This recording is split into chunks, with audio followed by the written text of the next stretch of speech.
Il entrait dans l'âge mûr, et pour tuer le temps, il aimait se balader seul, incognito, muni de sa petite caméra, à la recherche de moments cinématographiques rares et insolites. Il souffrait d'une inflammation des paupières qui l'obligeait à cligner de l'œil en permanence, comme si le comportement des gens qu'il voyait défiler à travers l'objectif de sa caméra lui paraissait presque intolérable. Lorsqu'il vit pour la seule fois de sa vie Natacha, le viseur de sa caméra se mit à trembler. Il imagina sans peine les aiguilles de sa montre ralentir leur cadence, et Sacha Vuller se surprit même à ne plus cligner. Fasciné comme attiré par sa présence, il n'hésita pas à immortaliser ce moment rare, assurément la plus belle pièce de sa collection à fantasmes, pensa-t-il. Il la filma comme le voyeur de Michael Powell, de façon discrète, sans éveiller les soupçons. Le lendemain matin, Sacha Vuller allait apprendre dans la rubrique Faits divers qu'une certaine Natacha fut victime d'une balle perdue d'un chasseur alors qu'elle se rendait au domicile de ses parents.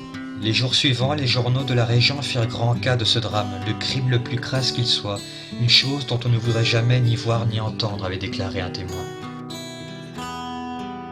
L'agenda qu'il détenait désormais entre ses mains n'était rien d'autre que le journal intime d'une disparue. Comment Sacha a-t-il pu se procurer? Le mystère reste entier. Il s'imprégna alors de ce journal intime, mémorisant chaque nom, chaque lieu, chaque adresse, chaque date, comme s'il s'apprêtait à mettre en scène une biographie sur elle. Et c'est ainsi qu'il apprit au détour d'une page que le 3 février de l'an 2010, jour de son anniversaire, elle disparut à l'âge de 23 ans.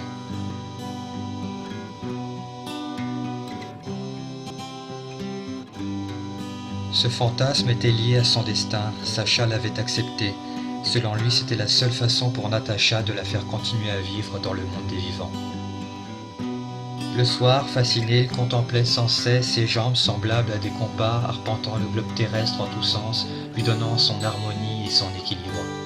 Sacha affirmait à qui voulait l'entendre que l'amour fantasmé valait bien mieux que l'amour vécu, ne pas passer à l'acte avec quelque chose d'assez excitant selon lui. Au fil du temps, son fantasme sur la jeune Natacha se transformant en véritable névrose, en obsession. Comprenant qu'il ne pourrait assouvir ses fantasmes, il commença à s'inventer des souvenirs avec elle. Il parlait d'elle comme un prêtre italien parlait de la Madone.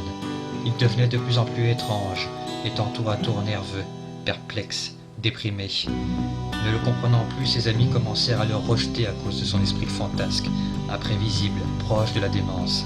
Les parents de Sacha reprochèrent à leur fils de placer cette disparue au centre de tout, au point d'en faire l'unique centre de son existence. Bientôt, il commença à s'isoler et à vivre en reclus. Ignorant les messes basses sur son passage, il refusa toute sociabilité, comme s'il acceptait cette situation de perdition. L'emprise était devenue totale, ne contrôlant plus ses pulsions et ses désirs inconscients, il devenait comme dépendre de son fantasme.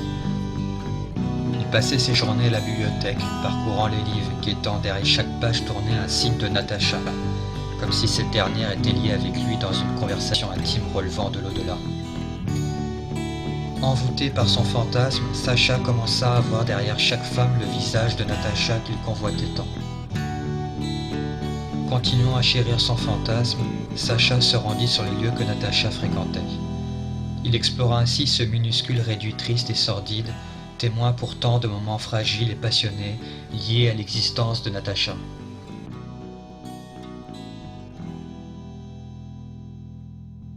Alors, tout à coup, comme si c'était cela qui était venu dans l'appartement, il décida de s'imprégner du lieu. Il s'étendit de tout son long sur le lit de la jeune disparue et ne bougea plus. Il posa ses doigts au-dessus du nombril en imaginant la grande cicatrice issue de la blessure mortelle de Natacha. Lorsque la nuit arriva, il découvrit l'oreiller sous le lit.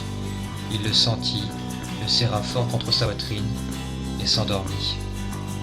Ce fantasme assouvi, il referma le journal intime et éteignit sa caméra.